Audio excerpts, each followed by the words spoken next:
Все как обычно. Видите, слышите, чувствуете, проживайте эту сказку, проживайте эту историю, мудрую историю. Создайте эту историю, получите удовольствие.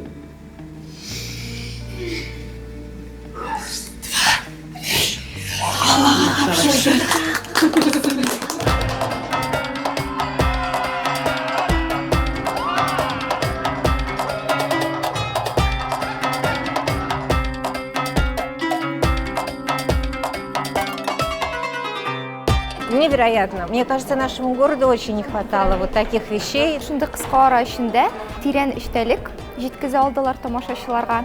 Бу сахна өчен мындай спектакль кирәк иде.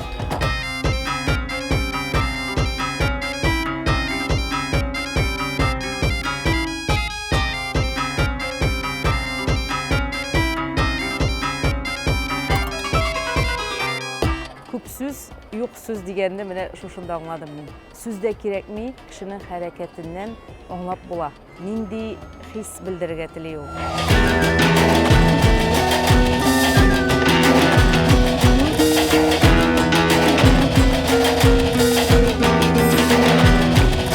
Костюмнар, пластика, үзләренең ничек эмоцияларын күрсәтүләрен, халәтләрен, эмоциональ булулары безгә бик ошады. Конечно, это возможности театра, возможности зала и потрясающие возможности труппы. Менә әлдә бөтен пастеннәрем чыга. Елатты да бу, көлдерде дә бу.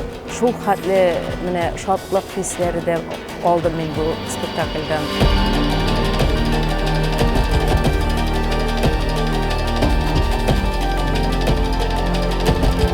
Спектакль күрдеп тора, ул махсус шул сәхнә өчен ясалган һәм ул урын бик туры килә дип уйлыйм һәм ул спектакль бик бизәр дип уйлыйм бу сәхнәне һәм бу театрны.